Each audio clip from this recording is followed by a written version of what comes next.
Hoje, mais uma vez, nós vamos então nesse ciclo de palestras sobre o novo código, e hoje temos um tema palpitante, que é então o uso capião extrajudicial no novo CPC, uma novidade que para nós muito interessante, coisa que até há pouco tempo não existia.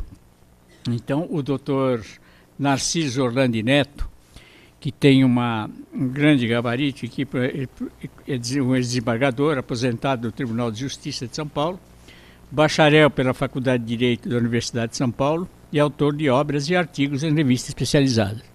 Como sempre, o nosso presidente Marcos da Costa está promovendo, e assim como o Departamento de Cultura, muito bem dirigido pelo Dr. Humberto Borges Durso, estamos então promovendo e proporcionando então aos colegas meios de entender para justamente advogar com êxito nesses temas polêmicos que têm trazidos agora pelo novo Código Civil, que há muita mudança, mudanças radicais inclusive.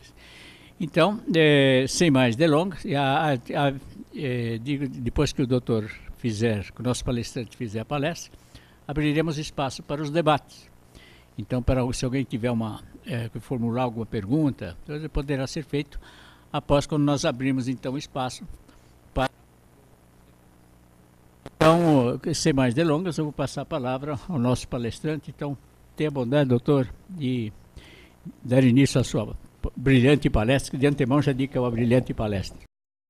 O tema da palestra é o uso capião extrajudicial, e, como foi dito, uma novidade trazida pelo novo Código de Processo Civil. A uso capião extrajudicial não está prevista no Código de Processo Civil. Na verdade, a lei que introduziu o Código de Processo Civil alterou a Lei de Registros Públicos, acrescentando-lhe um artigo que trata da uso capião extrajudicial. Portanto, é uma disposição da Lei de Registros Públicos e não do Código de Processo Civil. Existe no Brasil uma tendência de desjudicialização. É lenta, mas avança. Tanto quanto possível, as questões são tiradas do Poder Judiciário e resolvidas fora do Poder Judiciário. Isso começou já em 1966, com o Decreto-Lei 70, que trouxe uma novidade que causou um alvoroço na jurisprudência sobre a execução extrajudicial da hipoteca. Então, a hipoteca passou a ter uma execução extrajudicial, uma determinada hipoteca, não era toda a hipoteca.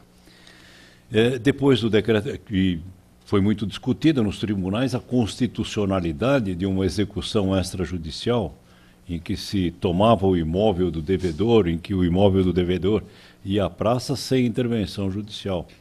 Mas, no fim, o Supremo consolidou o entendimento de que a Constituição não exigia que essa execução fosse judicial. Estando prevista em lei, era o procedimento legal e, portanto, constitucional. Depois do Decreto-Lei 70, aliás, um pouco antes, nós tivemos a Lei 4.591, que trata do condomínio edilício, e que tem disposições sobre uma execução extrajudicial de dívidas de condômino, de adquirente de unidades de condomínio. Quando o incorporador é substituído pela comissão de representantes, e no caso de inadimplemento de um comprador, essa comissão de representantes pode executar extrajudicialmente a dívida e levar o apartamento ou a unidade em construção à praça para arrematação e obtenção do crédito não satisfeito pelo adquirente. Também era uma execução extrajudicial. Depois de muito tempo, veio o Código de Processo Civil a permitir o inventário extrajudicial e o divórcio extrajudicial. Então, inventários e divórcios feitos na presença do tabelião, e a escritura é título hábil para o registro civil e para o registro de imóveis, tanto da partilha. O legislador ainda foi modesto, não admite ainda que seja feito o inventário se houver testamento, se houver incapazes entre os interessados, não permite o divórcio se houver filhos menores ou até nascituros. Então, nesses casos, o inventário ainda precisa ser judicial. Mas a tendência, penso eu, é essa tendência a evoluir e se estender a atribuição do tabelião para esses outros inventários também. Imagino, quando houver testamento, por que não o tabelião lavrar com a intervenção do Ministério Público, com a presença do curador de resíduos? Não vejo dificuldade nenhuma, cumpre-se o testamento perante o tabelião. Bom, mas essas são questões para tratar em outra oportunidade. Depois ainda nós tivemos na Lei de Registros Públicos a retificação de registro. A retificação do registro era um processo judicial, sempre judicial. Administrativo, mas judicial. Então, era processado pelo juiz competente. O juiz corregedor do registro de imóveis é que tinha competência para a retificação do registro público. E o procedimento era previsto na Lei de Registros Públicos. A partir de 2002, com a Lei 10.931, passou-se a admitir a retificação extrajudicial, que é feita no próprio registro de imóveis. No próprio registro de imóveis e num processo absolutamente informal. Não se exige nem a presença do advogado, como é exigida no inventário e na partilha, no divórcio. E essa desjudicialização continuou agora com o novo Código de Processo Civil, permitindo ao uso capião o reconhecimento da uso capião na via extrajudicial. Antigamente tudo se fazia em juízo, não se admitia nada fora de juízo. Eu me lembro quando eu comecei minha carreira, o cancelamento de uma hipoteca, o cancelamento de um usufruto por óbito do usufrutuário exigia intervenção judicial, tinha que requerer para o juiz apresentar a certidão de óbito, e o juiz que mandava cancelar o usufruto. Para eu transcrever um casamento celebrado no exterior, aqui no registro civil, no Brasil, eu precisava de intervenção judicial, intervenção do Ministério Público, e era muito trabalho. Hoje, já todos esses processos que são administrativos foram tirados do judiciário, e o judiciário não está precisando desses processos. Realmente não está. E o que eu devo chamar a atenção para aqueles que não militam na área é para o sucesso desses processos extrajudiciais. Quer dizer, não houve nenhum problema com esses processos extrajudiciais. Eles resolvem as questões efetivamente. Eu vou mais longe.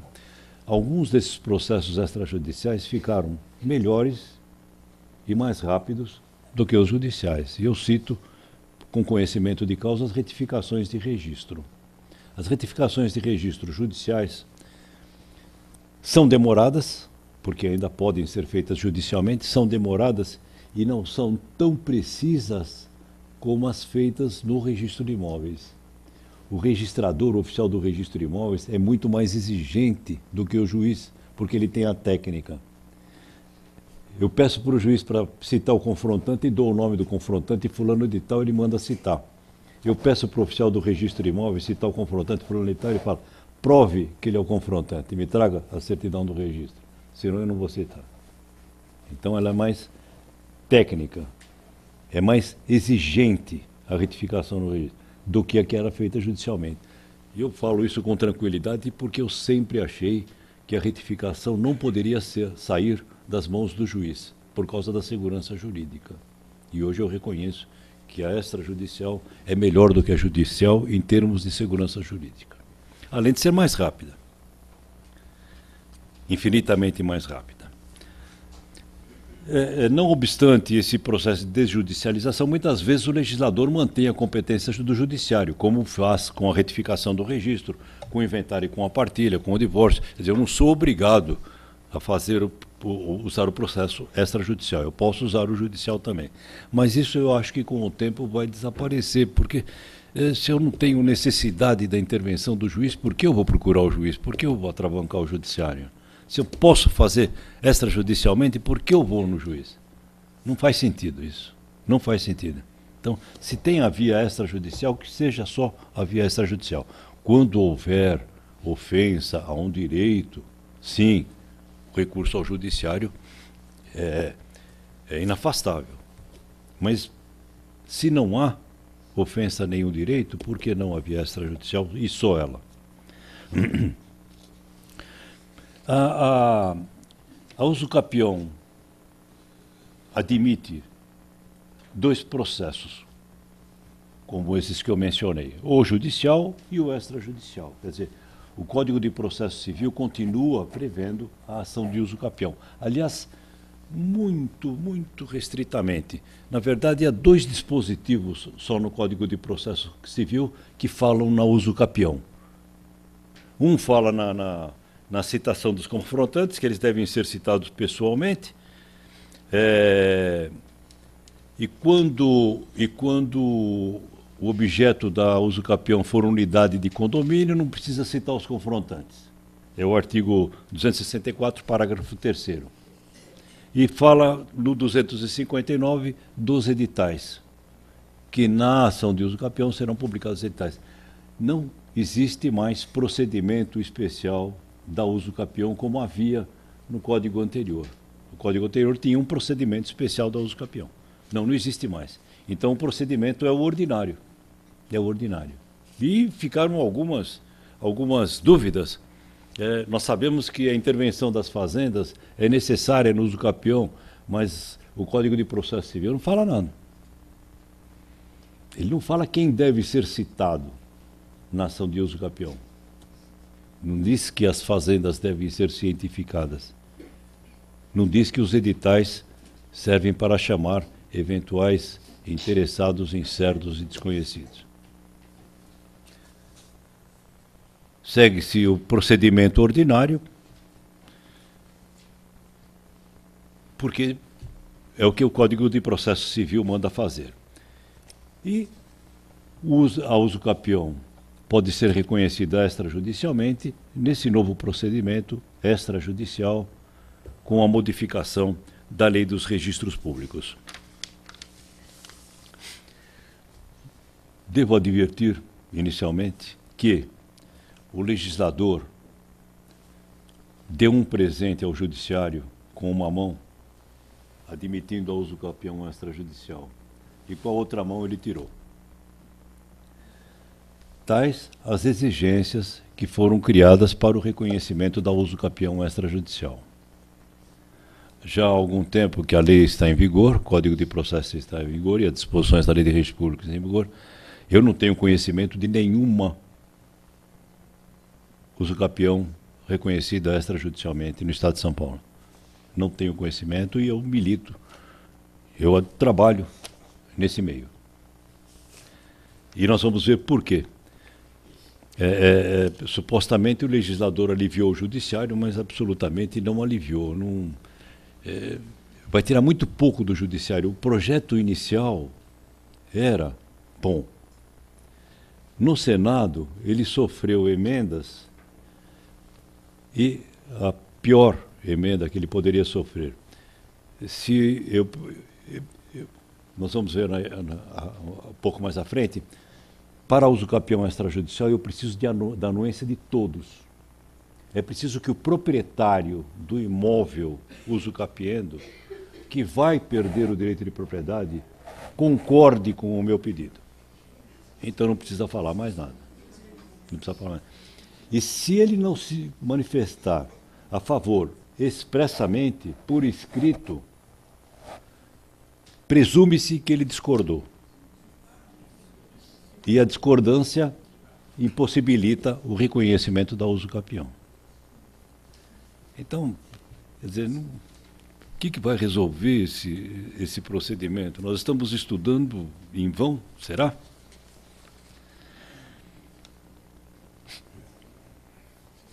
Não são só os proprietários dos imóveis usucapiantes que devem concordar, os confrontantes também. Nós vamos chegar lá. O objeto da usucapião extrajudicial é o imóvel. Outros direitos podem ser objeto de usucapião. Outros direitos podem ser objeto de usucapião. Outros direitos reais imobiliários podem ser adquiridos pela usucapião. Mas a extrajudicial, pela redação da lei, só se aplica aos imóveis. Então eu não posso pleitear extrajudicialmente o reconhecimento da usucapião de uma servidão, por exemplo. Não, essa da servidão eu vou em juízo. Só de imóveis. Que imóveis? Imóveis rurais ou imóveis urbanos. Imóveis regulares? Qualquer imóvel.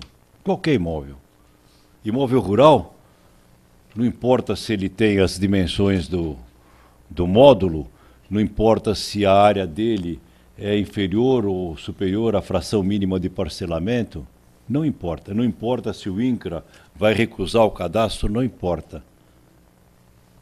É possível a usucapião de qualquer imóvel rural ou urbano. Ah, mas esse lote é de loteamento irregular. Não tem registro no registro de imóveis, é irregular. É clandestino, não importa.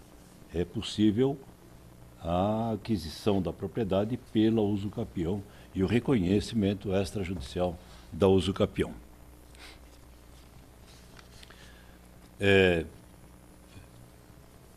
Alguns discutem se a existência de ônus na matrícula impede a usucapião. Por exemplo, o imóvel tem uma hipoteca.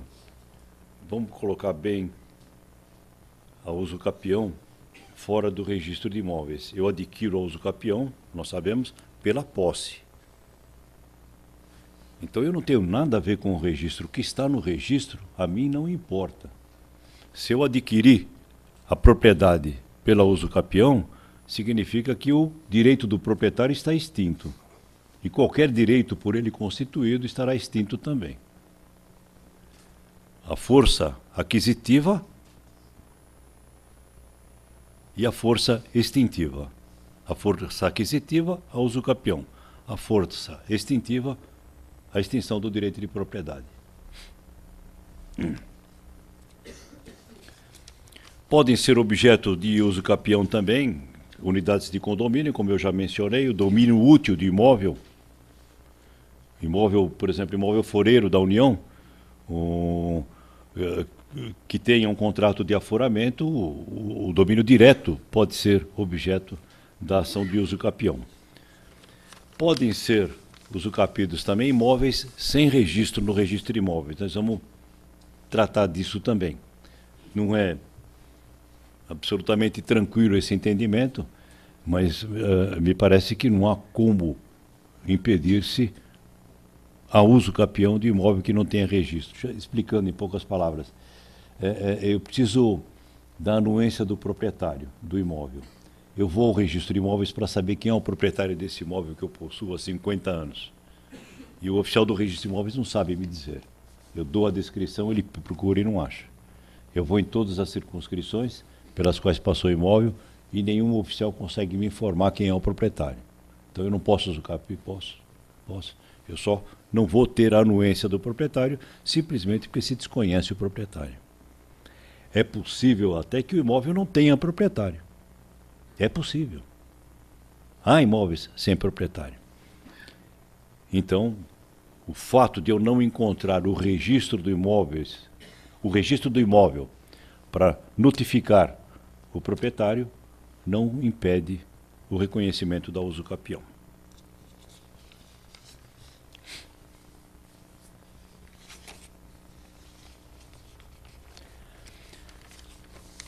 A competência para a usucapião extrajudicial é do oficial do registro de imóveis da circunscrição em que o imóvel está situado. O território, vamos esquecer até o Estado, como falo, o território brasileiro é dividido em circunscrições imobiliárias. Essas circunscrições são estabelecidas pelas leis estaduais de organização judiciária. Em cada circunscrição imobiliária existe um registro de imóveis, somente um. E todos os registros relativos aos imóveis situados nessa circunscrição competem a esse cartório, a esse registro de imóveis. Então, se eu precisar saber quem é o proprietário deste imóvel em que nós estamos agora, eu vou encontrar essa informação numa única repartição no mundo todinho, que é o registro de imóveis desta circunscrição. Só ele pode informar. Se por acaso esse imóvel estiver registrado em outra circunscrição por erro, esse registro é nulo, não produz nenhum efeito.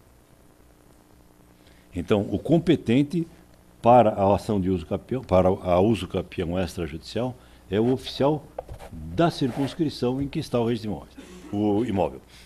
Na capital de São Paulo, nós temos 18 registros de imóveis, 18 cartórios. Então, cada cartório tem a sua circunscrição.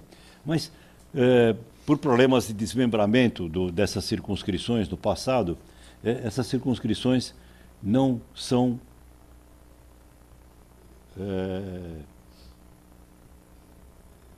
unas. Por exemplo, o primeiro cartório pode ter um subdistrito na Zona Norte, um subdistrito na Zona Sul e outro na Zona Leste. Então, são 3, então não é tudo junto. Todos os cartórios têm mais de um subdistrito, mas situados em locais diferentes da cidade.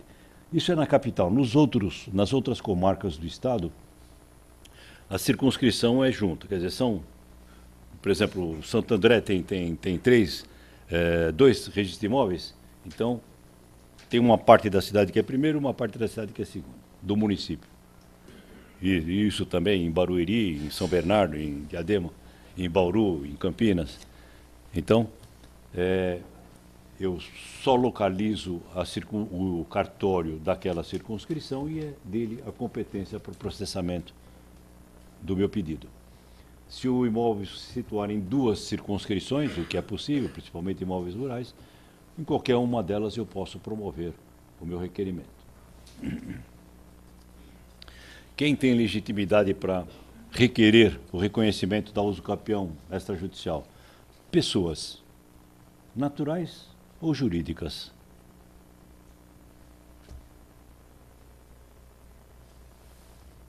Sociedade pode requerer a uso capião, sem nenhum problema. Uma associação pode requerer a uso capião, assim como as pessoas naturais. O espólio pode requerer uso capião? Não.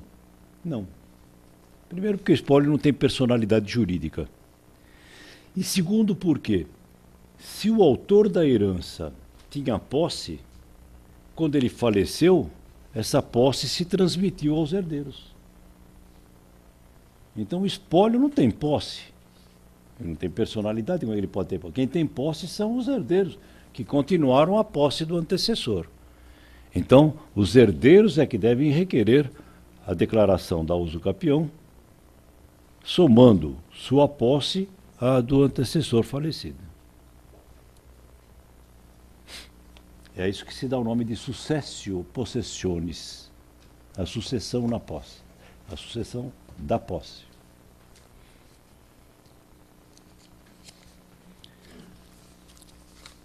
A uso capião ou o reconhecimento da uso capião extrajudicial deve ser requerida. Então, o requerimento dirigido ao oficial do registro de imóveis. E esse requerimento é necessariamente subscrito por advogado. Então, só advogado pode, representando o interessado, requerer o reconhecimento da uso capião extrajudicial, da oficial. Então, só advogado, procuração, pronto. Mas o requerimento não é pura e simplesmente de reconhecimento, esse é o pedido final. No requerimento, o advogado deve expor os fatos. Expor os fatos. E, quando eu falo fatos, eu falo posse. Como foi essa posse? Como ela foi adquirida? Houve uma ocupação de um imóvel, pura e simples, ou o requerente adquiriu essa posse de outra pessoa, ou ele herdou essa posse de outra pessoa? Explicar. Quanto tempo faz que isso aconteceu? Quais os fatos que comprovem o exercício da posse? Quanto tempo tem essa posse? Então é uma exposição em tudo idêntica à que se faria na propositura de uma ação de uso capião. Eu preciso mostrar ao oficial, tanto quanto eu preciso mostrar ao juiz, que eu preencho, ou o meu cliente preenche os requisitos da uso capião. Já preencheu. Evidentemente, quando eu requeiro o reconhecimento da uso capião, eu já tenho todos os requisitos cumpridos. Todas as exigências já estão satisfeitas. Eu já adquiri a propriedade. Eu só vou pedir o reconhecimento dessa minha aquisição. Entre parênteses, a uso capião é modo de aquisição da propriedade. Como são modos de aquisição da propriedade o registro de imóveis, o registro no registro de imóveis, a cessão, o direito hereditário, mas a uso capião é o modo originário de aquisição da propriedade e não há transmissão. Eu adquiro a propriedade pela uso capião sem que ninguém me transmita a propriedade. A aquisição é originária. Eu não recebo esse direito de ninguém como eu recebo na compra e venda, como eu recebo no direito hereditário. Não. É originária a aquisição. E como originária, ela prescinde do registro. O registro é aquisitivo da propriedade nas transmissões entre vivos. Só nas transmissões entre vivos é que o registro é constitutivo da propriedade. Numa compra e venda, numa doação, numa dação em pagamento, numa rematação. Então, esses são modos derivados de aquisição da propriedade que dependem do registro. Transmite-se a propriedade com o registro do título. Na uso capião, não. Eu adquiro a propriedade com o cumprimento das exigências da lei. Então, na uso capião extraordinário, eu tenho posse justa, por 15 anos, possuo o imóvel como se fosse meu, sem oposição de qualquer pessoa, eu sou proprietário, independentemente de qualquer reconhecimento, independentemente de sentença judicial, independentemente de registro, eu já sou proprietário. Mas eu sou proprietário, mas eu não tenho registro, eu não preciso do registro para ser proprietário, mas eu preciso do registro para dispor do imóvel. Se eu quiser dar em hipoteca o meu imóvel, embora eu seja proprietário, eu não consigo dar em hipoteca porque eu não tenho um registro. O banco não vai me dar dinheiro se ele não tiver uma garantia hipotecária registrada na matrícula do imóvel. Então eu preciso da matrícula do imóvel com o registro do meu título. Então, por isso, eu vou ao juiz pedir a declaração. O juiz só declara que eu adquiri a propriedade pela uso capião, ou o reconhecimento pelo oficial do registro de imóveis. Prova os requisitos, ele reconhece e registra a uso capião em meu nome. Isto é, eu passo a ser titular do registro, proprietário eu já era. A sentença do juiz não é constitutiva do meu direito, é meramente declaratória. Por isso, quando eu peço o reconhecimento da uso capião, eu afirmo que eu já adquiri a propriedade, eu possuí por 15 anos, como se o imóvel fosse meu. Então, a propriedade já deve existir quando eu ajuizo o pedido ou quando eu requeiro ao oficial do registro de imóveis o reconhecimento. Então eu vou explicar, nesse requerimento ao oficial do registro de imóveis, quando teve início a posse, como eu adquiri essa posse. Eu me apossei pura e simplesmente. Eu vi um terreno abandonado, faz tempo que eu vejo esse terreno, não tem ninguém toma conta. eu vou lá e tomo conta. Cerco o terreno e começo a usar. Planto alguma coisa, construo uma casinha, passo a morar lá e fico 15 anos. Pronto, eu adquiri a propriedade. Não vejam nisso nenhuma ilegalidade. Eu tenho quase certeza que aquele terreno tem um proprietário. Mas isso não me transforma em possuidor de má fé. A minha posse, para ser de boa fé, ela só precisa não ser violenta, não ser precária e não ser clandestina. Se eu ocupo o imóvel ostensivamente, ninguém me emprestou esse imóvel, ninguém permitiu que eu usasse, eu entrei de livre e espontânea vontade, a minha posse é justa e ela leva a uso capião. Quando eu adquiri a propriedade, o proprietário perde a propriedade. Então não há má fé nenhuma. Eu ocupei o imóvel, exerci posse durante 15 anos, eu tenho a uso capião. Mas eu posso ter adquirido a posse por uma escritura de cessão de direitos possessórios, um contrato de cessão de direitos possessórios.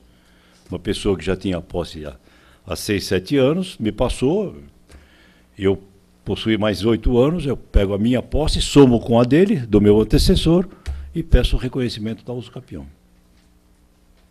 Nesse caso, houve uma soma de posses, é a cessio possessiones, a soma da posse. Ou o possuidor era meu pai, ele possuía imóvel durante 20 e tantos anos, como se fosse dele, faleceu, eu sou o único herdeiro, eu continuei a posse dele, tenho direito ao uso capião. Soma a minha posse à de meu pai e peço reconhecimento da uso capião. Mas tudo isso eu devo declarar no requerimento, mostrar no requerimento qual é o tipo da uso capião que eu estou pedindo e mostrar o cumprimento desses requisitos. Então, alegar que a posse é justa, de boa fé, na uso capião extraordinária, eu não preciso provar a boa fé, ela é presumida. Eu preciso provar a boa fé só na uso capião ordinária, de que nós vamos tratar rapidamente. Porque o nosso tema é só a uso capião extraordinária, não é a uso capião. Mas eu devo alegar que tem a posse mansa e pacífica, se eu tenho ou não justo título, de que nós vamos tratar depois. Se o prazo for reduzido, eu justifico no requerimento. Peço ao oficial a prenotação do meu requerimento, ele lança no livro protocolo, e peço o reconhecimento, afinal, da uso capião.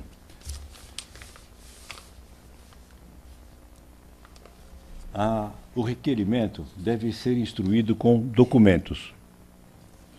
O principal documento, eu não diria principal, todos são importantes, mas o documento de grande importância nesse reconhecimento da uso capião extrajudicial é a ata notarial.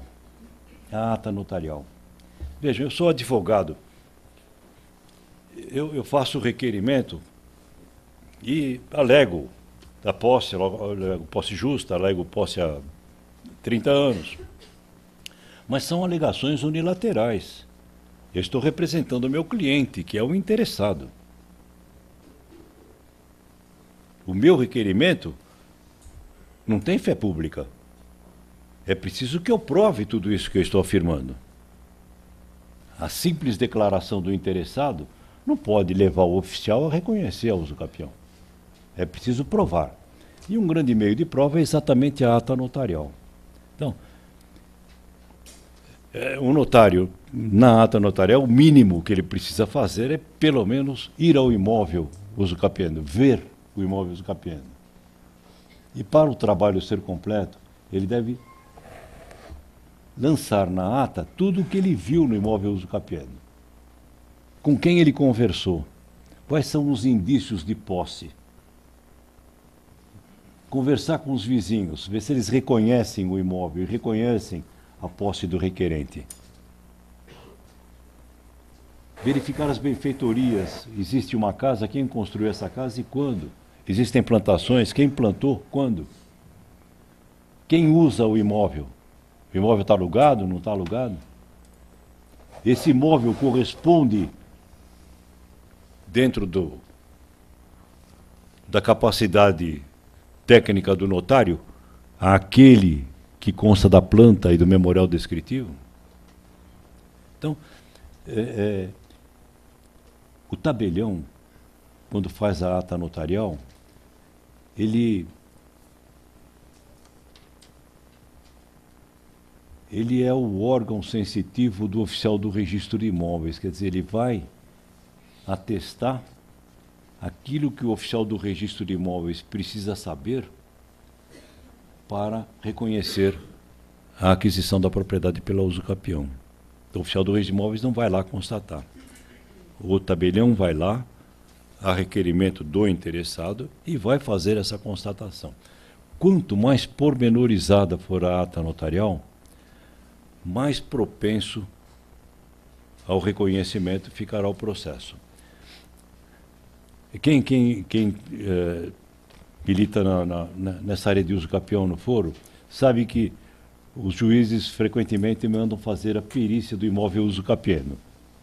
Antigamente era inevitável, todo processo de usucapião tinha perícia. E o que o perito faz? Ele mede o imóvel só e descreve? Não, não. Ele, com os olhos do juiz, ele examina o imóvel todo e narra tudo o que ele encontrou lá dentro. Então a perícia não é simplesmente a descrição do imóvel, as medidas lineares, a área do imóvel. Não, é o que existe dentro do imóvel, quais os indícios de posse, como se fosse uma vistoria feita pelo juiz. E o engenheiro coloca isso no laudo e o juiz usa na hora da sentença. Na usucapião extrajudicial, a ata notarial faz esse papel. Quanto mais pormenorizada, melhor será a instrução do meu requerimento. Essa ata notarial também, a lei não fala nada da ata notarial, fala muito pouco. É desprezível o que a lei fala da ata notarial. E as normas de serviço da Corregedoria de São Paulo também são modestas demais, não falam nada. Mas a ata notarial tem que ser, como eu estou falando, senão ela não serve para nada. Se for só uma formalidade, não vai ajudar em nada o requerente da usucapião. O oficial precisa ter prova daquilo tudo. Não basta alegar. E a ata notarial é o meio adequado. Então, a ata notarial também deve qualificar o requerente e deve mencionar o que o requerente tem de documento. Se ele fala que ele adquiriu a posse de terceira pessoa, é preciso mencionar esse instrumento. Quem foi essa pessoa que cedeu? Qual é a qualificação dela? Me interessa. Se ele adquiriu a posse pelo direito hereditário, quem é o antecessor da posse? Qual é a qualificação? O requerente é casado? Qual é o regime de bens do casamento? Ele é casado em segundas núpcias? O que aconteceu do primeiro casamento? Houve divórcio? Quem era a mulher? Quem era o marido? Não. O cônjuge faleceu. Houve inventário? Quem eram os herdeiros? Houve partilha? Tudo isso precisa ser narrado, porque tudo isso interessa. A posse, como direito, se transmite. Então, se um casal tem posse e houve divórcio, deve ter um título dessa posse. Ou a posse é dos dois, ou ela foi adjudicada a um deles na partilha. Então, tudo isso precisa ser mostrado, porque é a sequência da posse. Eu preciso provar a posse pelo tempo que a lei exige. 15 anos, 10 anos, 5 anos. E essa posse tem que ser exclusiva. Se eu sou casado, eu e minha mulher possuímos durante 15 anos, os campeões dos dois. Se eu sou solteiro, os campeões só é meu nome, mas é preciso provar que a posse é exclusiva. Eu tive uma união estável durante 5 anos e a outra pessoa não possuiu também? Eu tenho que explicar isso porque o oficial vai questionar. O oficial do registro de imóveis vai questionar e ele vai investigar. E se não apresentar esses documentos, ele vai exigir a apresentação. Regime de bens, união estável, tudo isso vai ser exigido. Ou pelo menos a declaração de que não houve união estável. Ou certidões negativas.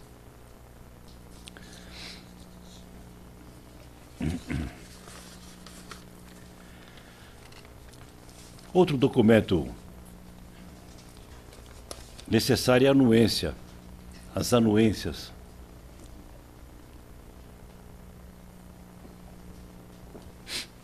O problema das anuências. Eu preciso de anuência do proprietário em relação ao imóvel usucapiendo. Anuência do proprietário e de todos os titulares de direitos sobre esse imóvel. A lei processual nunca exigiu isso. Nem o Código de 39, nem o de 73, nenhum código exigiu isso. O Código, a lei processual sempre exigiu a citação do proprietário. Só. Nunca falou em titulares de direitos sobre o imóvel usucapiendo. E a lei de registros públicos, nessas exposições sobre a usucapião extrajudicial, fala em titulares de direitos. Qualquer direito, não é direito real. Então eu afirmo, se houver o registro de um contrato de locação, que é direito pessoal na matrícula do imóvel, o inquilino tem que concordar com o meu pedido de usucapião. Na letra fria da lei é assim. E se ele não concordar, o meu pedido vai ser indeferido. Não há alternativa. Então eu preciso, com o requerimento, trazer a anuência de todos os que tiverem direito no imóvel usucapiendo, principalmente o proprietário. A anuência de todos os confrontantes. Então, eu preciso dizer quem são os confrontantes, qualificar todos eles, provar que eles são confrontantes com a matrícula do imóvel de cada um e trazer a anuência deles. A anuência no memorial descritivo preparado pelo engenheiro. E nessa anuência com a qualificação de cada um. A assinatura de cada um. Se forem casados, a assinatura dos dois. Se forem conviventes, a assinatura dos dois. Se eu não obtiver a anuência de um confrontante ou do proprietário, eu posso pedir ao oficial que notifique esse confrontante, para que em 15 dias ele concorde com o meu pedido. Então o oficial vai notificar ou o proprietário do imóvel confrontante para ele vir concordar com o pedido. Se ele não concordar com o pedido será indeferido.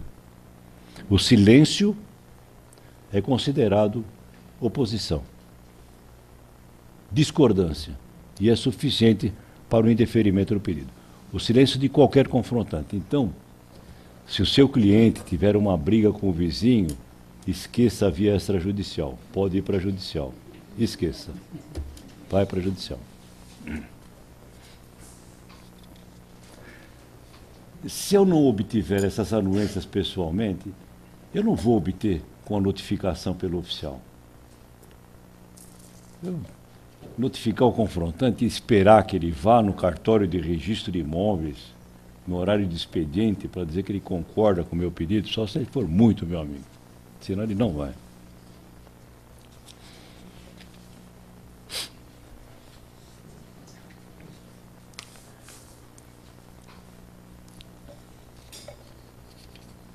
Outro documento essencial é o conjunto planta e memorial, feitos por engenheiro credenciado, com a anotação de responsabilidade técnica no conselho.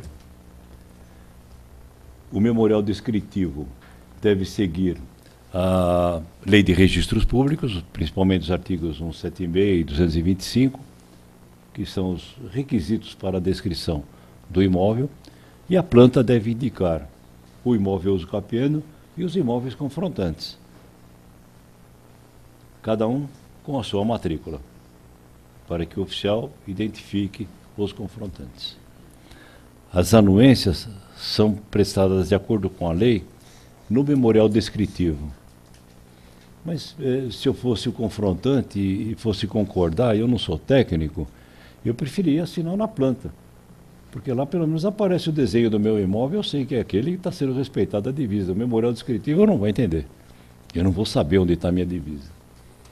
Então, Pega no memorial descritivo e pega na planta também, que fica mais fácil para obter a anuência do confrontante.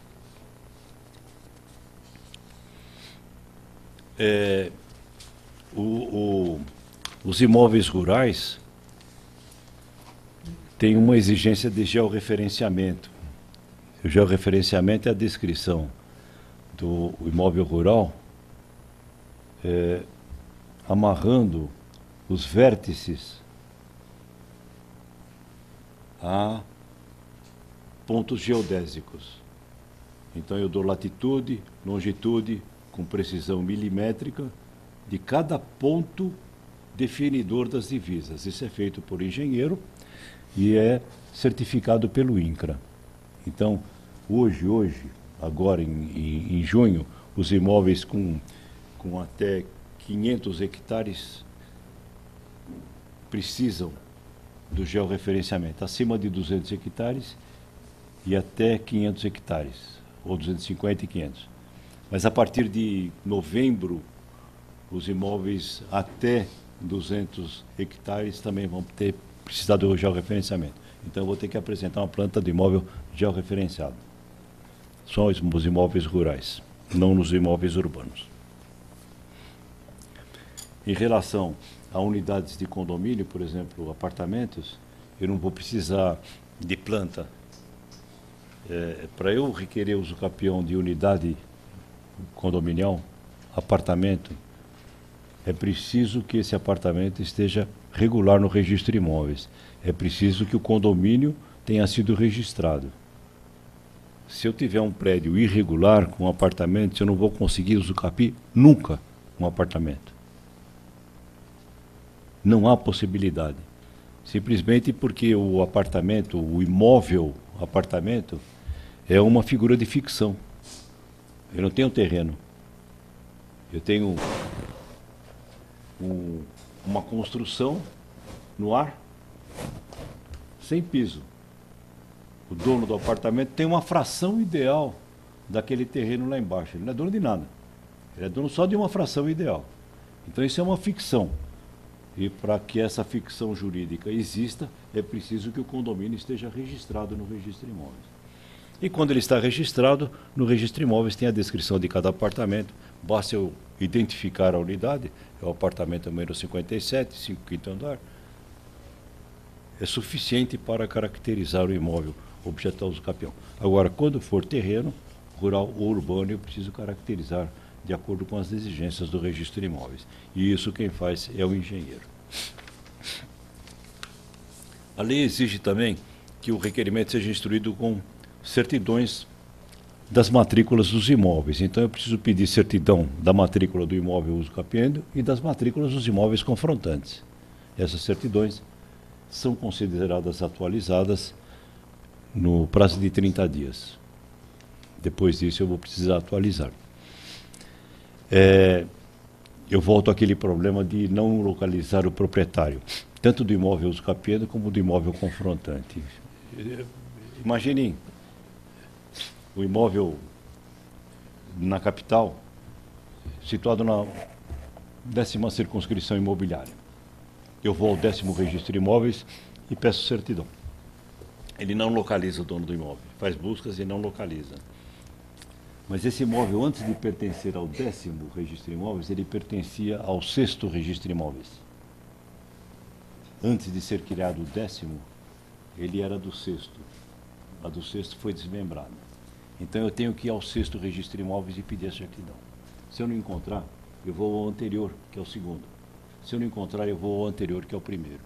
Então eu tenho que percorrer todos os registros de imóveis a cujas circunscrições o imóvel pertenceu para obter certidão de quem é o proprietário. Se todos eles disserem que não conseguem localizar o proprietário, eu apresento essas certidões e não tenho que levar anuência de proprietário nenhum, porque simplesmente ou o imóvel não tem proprietário ou ele é desconhecido. O oficial do registro de imóveis tem que certificar que ele deu busca e não encontrou. Ele não vai certificar que não tem proprietário. Ele vai certificar que não encontrou ninguém. Não encontrou o dono. Isso vale para o confrontante e vale para o uso capiendo. Mas esse entendimento é meu particular não é pacífico. Existem oficiais de registro de imóveis que acham que isso impede tanto a retificação do registro como o uso capião, que haveria necessidade de trazer a anuência de um proprietário. Eu tenho que inventar um proprietário para anuir, o que é absurdo. Há imóveis que não tem proprietário. Não tem proprietário, não localiza e não tem proprietário. Quando alguém me procura com esse problema, eu falo, coloca uma placa lá, sendo que é propriedade sua, se tiver proprietário vai aparecer. Se não aparecer é porque não tem proprietário.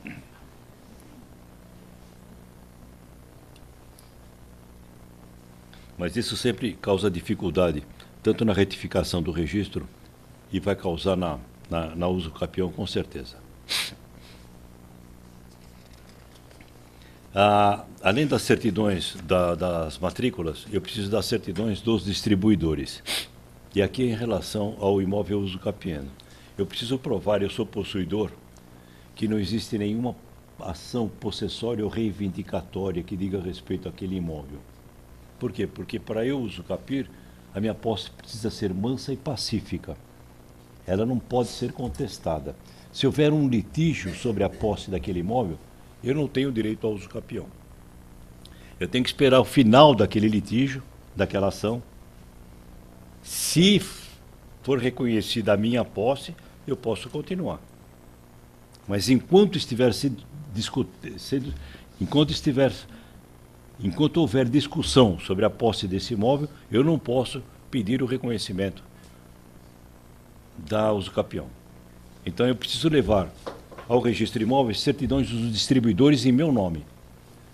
Do distribuidor estadual e federal. Porque se houver interesse da União, essa ação de uso capião pode estar tramitando na Justiça Federal. Em meu nome, que sou o requerente, mas também em nome daqueles que tiveram posse antes de mim. Se eu adquiri a posse de quem me transmitiu. Se é da pessoa que faleceu e me transmitiu pelo direito hereditário, dessa pessoa. Se existem ações possessórias ou reivindicatórias. O distribuidor não me diz se a ação é possessória, ele diz se há ação. Então, se houver uma ação, eu vou ao cartório competente e peço uma certidão de objeto e pé, para provar que a ação não é possessória. Qualquer distribuição precisa ser complementada com a informação do cartório. E se houver ação possessória em andamento, eu posso provar que não diz respeito àquele imóvel, uma certidão de objeto e pé. Eu digo que o imóvel é outro, não tem nada a ver com aquele. Agora, se for daquele, esquece o processo. Se estiver em andamento a ação possessória, ela obsta.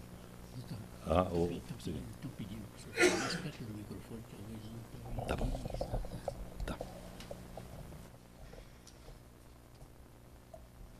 Então, a existência de ação possessória em andamento obsta a ação de uso capião, o reconhecimento da uso capião na via extrajudicial, como obsta também na via judicial. Não pode haver litígio sobre a posse. Ações já terminadas não impedem, desde que a minha posse tenha sido reconhecida. Se eu perder a ação possessória, é claro que eu não tenho direito ao uso capião.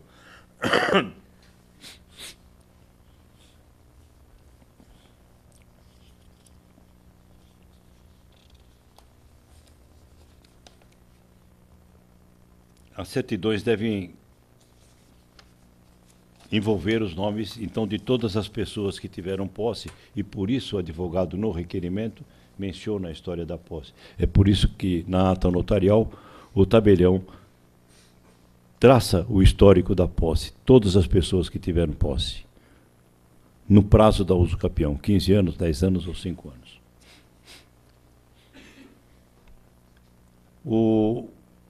As pessoas que não anuíram vão ser notificadas pelo oficial, a requerimento do interessado, e devem anuir no prazo de 15 dias. É claro que o processo corre no registro de imóveis, não imaginem que os prazos sejam tão peremptórios como são em juízo. O confrontante foi notificado e só compareceu no registro de imóveis para anuir no 18º dia, ele vai anuir e vai produzir efeito essa anuência. Não imaginem que por causa de um dia, 2 dias, ou 15 dias, ou 20 dias, o oficial não vai considerar a anuência dele. Esses prazos não são peremptórios. O processo não deve ser rápido, tão rápido assim. A experiência da retificação do registro nos ensina isso. Sempre haverá possibilidade de conciliações, de acordo, de dilação de prazo. Os prazos nunca são tão peremptórios no registro de imóveis. E assim deve ser também na via extrajudicial sempre. Se por acaso eu não encontrar o confrontante, se eu, por acaso eu não encontrar o proprietário, eu posso até incluir nos editais, que necessariamente são publicados editais para conhecimento de terceiros interessados incertos. São pessoas desconhecidas. Então, sempre no uso capião, houve a publicação dos editais destinados a levar ao conhecimento de terceiros incertos. Não são pessoas certas, são pessoas incertas. Mas eu posso pedir a inclusão, por exemplo, do proprietário nos editais, porque eu não encontrei pessoalmente. Mas eu vou gastar dinheiro à toa. Então, vocês acham que com 15 dias depois da publicação do edital, ele vai comparecer no cartório para concordar? Não faz sentido, né? Se eu não encontrar proprietário, se eu não encontrar o confrontante, a possibilidade de êxito é mínima, é mínima. Não tem jeito.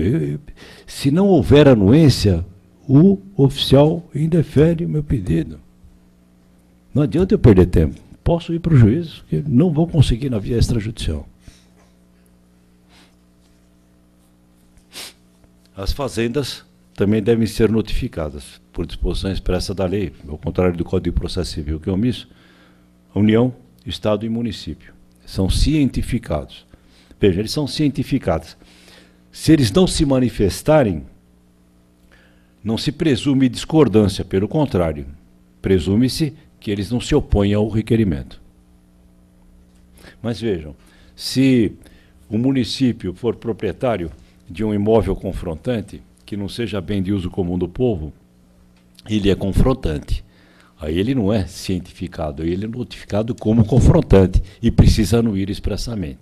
Isso vale para o município, para o Estado ou para a União. Do lado do imóvel que eu estou querendo usucapião tem um ginásio estadual. Propriedade do Estado. O Estado é confrontante, ele precisa anuir. Ele não é simplesmente cientificado. Tá certo? Não vamos confundir. Eles são cientificados quando não são confrontantes. Se forem confrontantes, notificados. E devem anuir expressamente. Com todas essas exigências, eu posso ter o desfecho do processo depois da tramitação. O oficial vai prenotar, vai qualificar, vai fazer exigência, vai exigir o complemento de uma certidão, vai fazer as exigências que ele julgar necessárias. Ele pode até fazer diligências no imóvel, pedir para eu trazer uma outra ata notarial para constatar determinado fato sobre o qual ele tem dúvida. Diligências, em geral, necessárias para o convencimento dele de que as exigências legais foram cumpridas. Então, ou ele defere o pedido, e no caso de deferimento, ele registra a usucapião. Se o imóvel já tiver matrícula, e a descrição do imóvel for a mesma, ele registra a usucapião na mesma matrícula. Se o imóvel não tiver matrícula ou tiver uma descrição diferente da que consta do registro, ele abre a matrícula com a nova descrição e registra a usucapião. Ele sempre vai averbar na matrícula anterior, no registro em nome do antigo proprietário, que o imóvel foi objeto de usucapião. Para tirar a disponibilidade daquele proprietário. Ele perdeu o imóvel, ele não pode mais dispor do imóvel. Encerra a matrícula e o direito de propriedade anterior. Mas se as exigências legais não estiverem satisfeitas, se não houver anuência de todos, o oficial vai rejeitar o pedido. Faltou uma anuência, é suficiente para rejeitar. A certidão do distribuidor indicou a existência de uma ação possessória do imóvel usucapiano, ele vai rejeitar eventualmente, se eu não cumprir uma exigência no procedimento, me deu 30 dias, mais 30, eu não cumpri a exigência, ele indefere o pedido. Em qualquer caso de indeferimento do pedido, eu posso requerer que ele suscite dúvida. Eu não concordo com o motivo do indeferimento, ele suscita uma dúvida e o juiz corregedor... O juiz corregedor... Está funcionando? Está vendo? Não?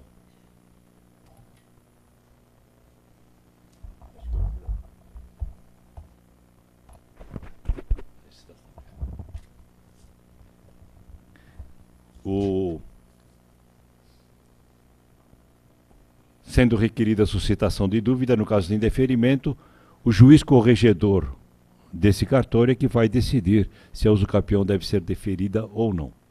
É um processo de dúvida. Há uma outra hipótese de desfecho, que é a remessa para o juiz competente. O oficial decide que o processo vai ser remetido ao juiz competente porque houve uma impugnação expressa, não presumida. A não anuência, a ausência de uma anuência leva ao indeferimento. Mas a impugnação expressa, como se fosse uma contestação, faz com que o processo seja remetido ao juiz competente. Não o juiz corregedor, o juiz competente para julgar o usucapião. Então, se houver várias varas cíveis, vai ser distribuído esse requerimento. E o requerente é intimado para aditar o requerimento e transformá-lo numa petição inicial, para prosseguir como ação de usucapião.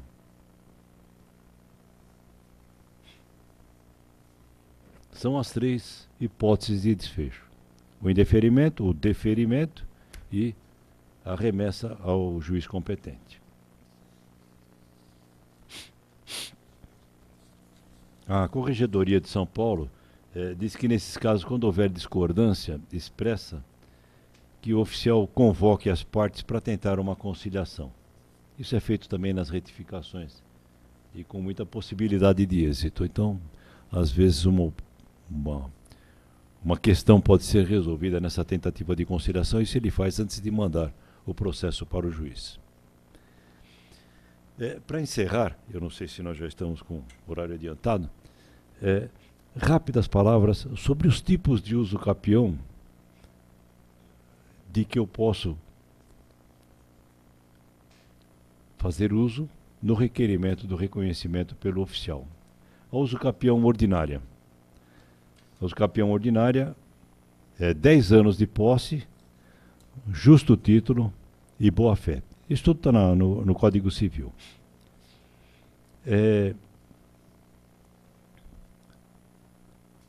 Justo título pode ensejar alguma discussão. Antigamente, a doutrina entendia que o justo título era o título registrado no registro de imóveis. E vocês vão perguntar, mas se tem um título registrado, para que precisa dar usucapião?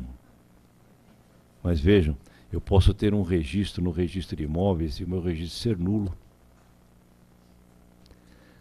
E eu fico sabendo disso depois.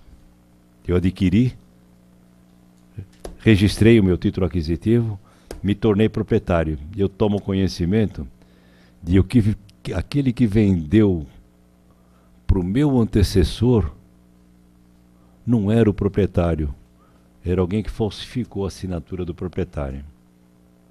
Então aquela transmissão era nula, e essa nulidade vai derrubar o meu registro. Embora eu esteja de boa fé, embora eu não tenha tido culpa nenhuma, eu vou perder o imóvel. Mas eu estou na posse do imóvel há 10 anos já. Então o que eu faço? Eu entro com ação de usucapião para que o juiz reconheça a usucapião ordinária. Justo título, título registrado, boa-fé e tempo de 10 anos. Com isso, eu mantenho o direito de propriedade não pelo registro de imóveis, mas pela posse paralela ao registro de imóveis. A posse me mantém proprietário do imóvel, porque o registro vai ser cancelado fatalmente. É nulidade absoluta, não convalesce, não prescreve, vai ser cancelado. Mas eu, com a uso capião, me mantenho proprietário. Esse era o entendimento atual, antigo do justo título. A doutrina dizia que o justo título é o título registrado. E eu sempre achei que isso era o correto. Mas, já há algum tempo, a jurisprudência e a doutrina abrandaram essa exigência e passaram a considerar justo título qualquer documento. Qualquer é meio depreciativo, mas na verdade é qualquer documento. Então, por exemplo, um contrato de compromisso. Contrato de compromisso sem firma reconhecida, sem nada, eu apresento como justo título e o juiz aceita. Então, tem sido aceito qualquer contrato, mesmo contrato de aquisição da posse, como justo título. O que se usa mais é o contrato de compromisso, de compra e venda. Só para aprofundar um pouquinho esse problema da posse no contrato de compromisso de compra e venda. Vejo como a doutrina e a jurisprudência não são muito coerentes. Quando eu compromisso a aquisição de um imóvel, compromisso de compra e venda, eu entro na posse do imóvel, tá certo? Mas essa minha posse é direta. Não exclui a posse indireta do proprietário, promitente e vendedor. Se eu não tenho posse plena, essa posse não pode conduzir ao uso capião. A posse que conduz ao uso capião é posse plena. Se eu tenho só posse direta, a minha posse é precária. Não posso usucapiar. Então, se eu fosse compromissário comprador, eu só poderia contar o prazo da uso capião a partir do momento em que eu tivesse quitado o contrato. Porque aí entende a jurisprudência que se esgotou o direito de propriedade. O proprietário só ficou com a obrigação de me passar a escritura definitiva. Mas enquanto eu estiver pagando, eu posso deixar de pagar e a posse ser retomada pelo proprietário. Então a minha posse é precária. Ela não pode levar ao uso capião. Então eu questiono o fato de o compromisso ser considerado justo título, principalmente quando não se exige prova de que o compromisso foi quitado. Mas eu estou isolado. A jurisprudência é toda no sentido de que pode, ninguém pergunta se pagou, se não pagou, juntou o compromisso, é considerado justo título. A única vantagem é que bastam 10 anos, não precisa 15 anos. E conforme as circunstâncias, esse prazo pode reduzir para 5 anos, porque o trabalho que vai dar é o mesmo. Essa uso capião ordinária, ela fazia sentido no entendimento antigo da doutrina em relação ao justo título. Hoje não. Ela só abrevia o tempo de posse para permitir a aquisição pela uso capião. 10 anos, 5 anos, se eu morar no imóvel, se eu tiver feito benfeitorias, ou se eu tiver comprado com base no registro, e num registro que foi cancelado depois. É a teoria do antigo justo título. Isso está na lei. Ainda está na lei. Mas é apenas motivo para redução do tempo de posse. Seria uma uso capião ordinaríssima. A extraordinária não exige justo título. Basta a posse durante 15 anos. E eu não preciso provar boa-fé. A minha posse precisa ser justa, sempre posse justa. Se a posse for injusta, nenhum tipo de uso capião vai ser reconhecida. A posse tem que ser justa. Agora, a boa-fé na uso capião extraordinária é presumida. Eu tenho posse há 15 anos, sem oposição, possuo como se fosse dono, presume-se que eu tenha boa-fé. Se alguém quiser contestar minha boa-fé, tem que provar que eu estava de má-fé. Inverte-se o ônus da prova. Na uso capião ordinária, que a lei exige justo título e boa-fé, o requerente tem que provar também a boa-fé. O ônus da prova é dele.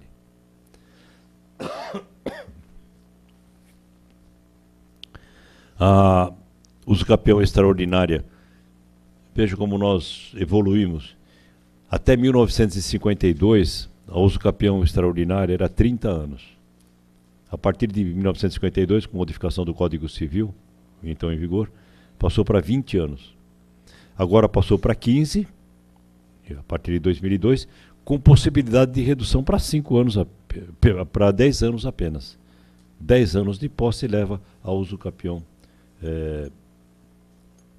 extraordinária. Isso certamente por influência dos outros tipos de usucapião que vieram, o usucapião constitucional, em que o prazo é de apenas 5 anos. Certamente isso levou o legislador a reduzir o da extraordinária. E para resolver problemas sociais. A usucapião especial rural e a usucapião especial urbana. Na rural, há um limite de área do imóvel até 50 hectares. Então, até 50 hectares eu posso adquirir pela usucapião especial rural. 5 anos de posse. Mas eu preciso ter tornado a terra produtiva e preciso ter moradia no imóvel. Ou então, a terra produtiva, e eu não posso ser proprietário de outro imóvel. Se eu for proprietário de outro imóvel, eu não tenho direito ao usucapião especial rural. Tenho ao usucapião ordinária ou extraordinária, mas essa de 5 anos não. O urbano, a mesma coisa, a restrição em relação ao tamanho do imóvel é até 250 metros quadrados. Moradia, não ser proprietário de outro imóvel. Então, 5 anos para o urbano, mas vejam, até 250 metros quadrados de área. Acima disso, só as outras espécies de usucapião.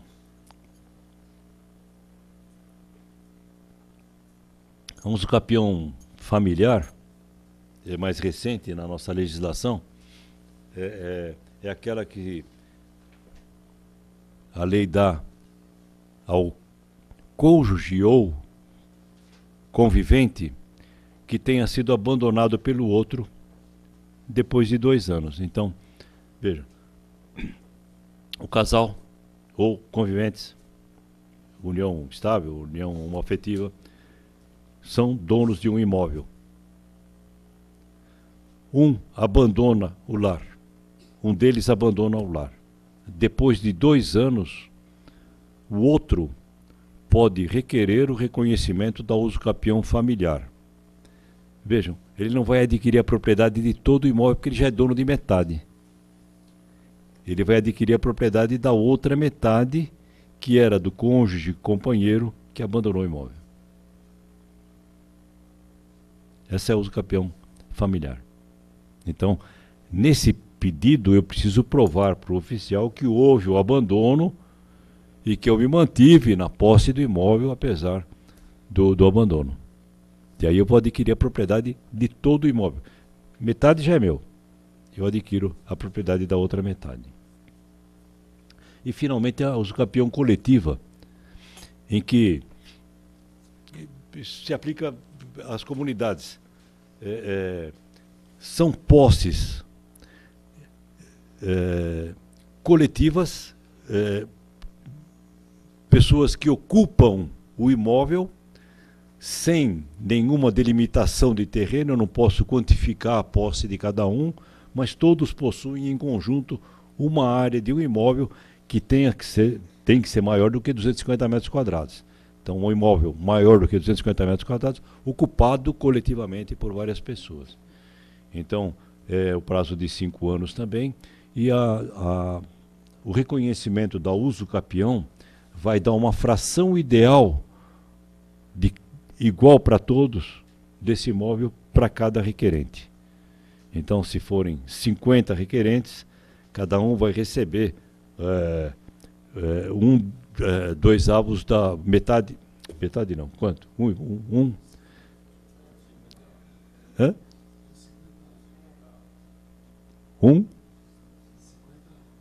1/50. Isso, 1/50 para cada um do imóvel todo. Não importa se um possuía mais do que o outro. Não, mas a minha posse era maior do que a de... Não importa. Todos vão receber 1/50. Estabelece-se um condomínio. Vira um condomínio do Código Civil, condomínio tradicional.